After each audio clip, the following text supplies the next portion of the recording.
Not Quite Meant to Be by Genevieve Croeser, narrated by Rosalie Fox. Chapter 1. A Moment in Time. 3 years later. Ilana. We humans are never satisfied with anything. Winter is too cold. Nights are too short. Our toast isn't crunchy enough. It's something we can work on. Something we should strive to change. As I flopped down at my desk for the last class of the day, I figured I wasn't going to be the person to bring about that change. It was unrealistically hot. The sun didn't seem to have gotten the memo that summer was over. This was the kind of heat that made heat waves shimmer off of tar roads and left you feeling sticky and sweaty, no matter how many showers you took. I coughed as a cloud of deodorant wafted in from the doorway where Mr. Davis had apparently also declared war on the heat. When he finally emerged from the fragrant cloud he had wrapped himself in, Mr. Davis didn't look any more in the mood to be here than the rest of us. In fact, he looked rather as though his cat had peed in his coffee. "Right." He brought his palm down on one of the desks, causing its occupant to jump 3 feet into the air. I smiled, thankful that I had long since learned to hide in one of the back rows. "Don't just sit there gawking at me. You're the storytellers of the future, tasked with preserving the history of the world for your grandchildren. That's what it says on the college's website, no?" He got no response, just a sea of blank stares. I should have listened to my father and majored in medicine, I mused. A course in creative writing had seemed like a good way to get the ideas that were constantly floating around in my head down on paper, and for the first 2 years I had really learned a lot. No one had told me that I would have to contend with a specimen such as Mr. Davis, who wouldn't know what creativity was if it smacked him over the head, though. "Tell me a story, then, and at least pretend that your parents are paying college fees for a reason. You're late again, Henry Thomas. Your mother should really just stop wasting her money." For once, Mr. Davis had a valid point. Henry Thomas's only passion in life was football. Had been for as long as I had known him. If he wanted to play college football, he had to study something, though, and I guess creative writing had looked like an easy choice. He charmed gullible girls into completing his assignments, gave them football jerseys with his name on in return, and had connections somewhere high up in management that somehow got him through exams. It probably helped that his father was a highly successful businessman in New York, who could grease any wheels that wouldn't turn when Henry batted his dark lashes in their direction. I couldn't really blame his gaggle of fangirls, I decided, studying Henry covertly while pretending to scribble frantically in my notebook. Hours in the gym had given Henry Thomas a pair of biceps that looked as though they could lift a cow, never mind carry a girl, and his designer clothes practically screamed gigantic trust fund. As for whether he was a decent guy or not, that depends on your point of view. He was always unfailingly polite, but I got the sense that he was in search of a trophy wife, a pretty little porcelain doll to parade around on his arm at important functions, a puppet to sing his praises in the right people's ears. He didn't strike me as the kind of guy who would let his wife chart her own course and follow her dreams if they didn't benefit him too in some way. No, I thought, glancing at the unintelligible scribbles in my notebook. He was definitely not the kind of guy who would fit in on our ranch, trust fund notwithstanding. A handsome husband was one thing, but what good was he if he wouldn't countenance getting dust on his shoes to help me feed the horses? Henry stood in the doorway, a bottle of water in his hand, and the sort of grin on his face that said the rules of ordinary life didn't apply to him. "With all due respect, sir, I don't seem to have missed much." There wasn't a trace of Texan accent in Henry Thomas's speech. He had spent primary school enunciating each word carefully, practicing to hide all the traces of his origin. When asked why he bothered, he explained that he meant to become a famous football player and that the Texas twang didn't sound professional enough to be used in an interview that would be broadcast across the nation.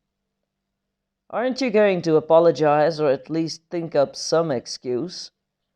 Henry shrugged, already heading for his seat. "I really didn't want to be here." "Well, get out then!" Mr. Davis was turning a concerning shade of purple. "I can't do that. As you said, my mother pays your salary. Please don't let me keep you from your job, sir. Time is money." He sat down beside me, muttering something about Mr. Davis's general incompetence, before leaning back in his chair and folding his arms behind his head, as if he had just settled into sunbath on a Caribbean beach. Mr. Davis had just reached for his own book when the classroom door banged open again, sending a general stir through the room and distracting those who had been paying the slightest attention. "If you people can't be on time, just—" He swallowed his tirade abruptly. It wasn't a student standing in the doorway. It was my mother, rivers of tears running down her cheeks, smudging the makeup she had spent an hour perfecting this morning. I was out of my seat before I knew what I was doing, guiding her back into the hallway by her shoulder. The last time I had seen my mother had been at exactly 7:30 this morning, all dressed up and grinning like a schoolgirl because she was meeting my father at the airport. He had been in Montana for a month, visiting an old friend who had had some success with cattle. Having recently decided that breeding quarter horses no longer satisfied his ambitions, Dad wanted to branch out. He had gone to see George Erickson in the hopes that he could give him some pointers on buying stock and getting started. "What's the matter, Mom?" I asked as soon as I had pulled the door shut behind us. This town was small enough as it was. Mom's sudden arrival would be the topic of every dinner conversation for miles. I didn't need to give them more to talk about. My mother had a tendency to be dramatic, so I wasn't too worried. When I was 9, I had walked into the kitchen one morning to find her sobbing hysterically.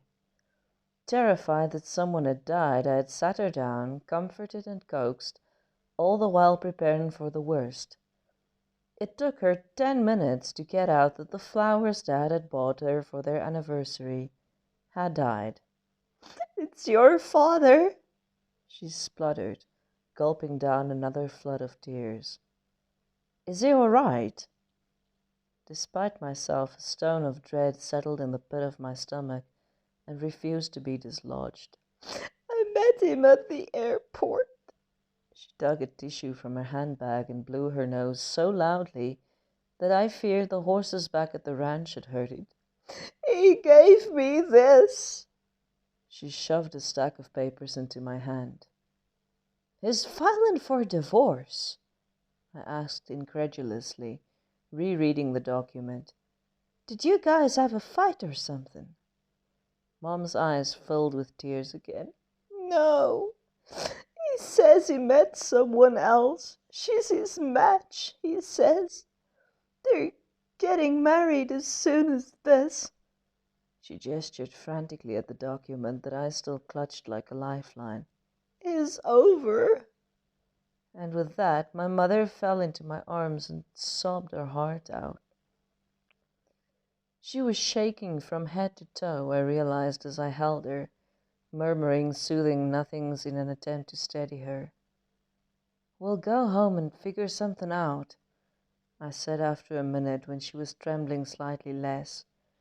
She stepped back, twisting her hands nervously like one who was about to say something and didn't really want to be around for the consequences. "I'm going to Aunt Lydia's for a bit. I need to sort through everything. You've always had the ranch under control, and I know you'll take care of your sister." I stared at her, astonished. Our world had just been flipped on its head and she was leaving? I opened my mouth to retort sharply, but caught sight of a tiny blonde figure huddled in the closest corner. Mackenzie! I sidestepped Mom to reach my sister. She was white as a sheet and looked much younger than her 17 years, sitting on the hallway floor with her knees tucked up against her chest. She leapt up and clutched at my hand like a drowning man. As we turned around, Mom started making her way down the hallway without so much as a goodbye. Mother! She turned the sharp tone of my voice. If you want to leave, go. But don't bother coming back. She paused for a moment, her hazel eyes, a reflection of my own, darting back and forth between us. Then she turned and was gone. What have you done? Mackenzie shrieked. She left us, Mackenzie. She doesn't give 2 cents about us. As far as I'm concerned, she can move in with Aunt Lydia and they can grow old and be miserable together. My little sister deflated like a balloon left out in the sun. She blinked furiously, fighting tears. What are we going to do, Illy? I tightened my grip on her hand. We'll figure it out as we go. I hoped I sounded more confident than I felt. Truthfully, I didn't have the faintest clue how we would manage. I would have to run the ranch alone. Mackenzie wouldn't dream of pitching in. She was a city girl at heart, despite having grown up on the ranch. Then there was my studies too, and the fact that getting Mackenzie through school had suddenly become my problem. What were we going to do, indeed?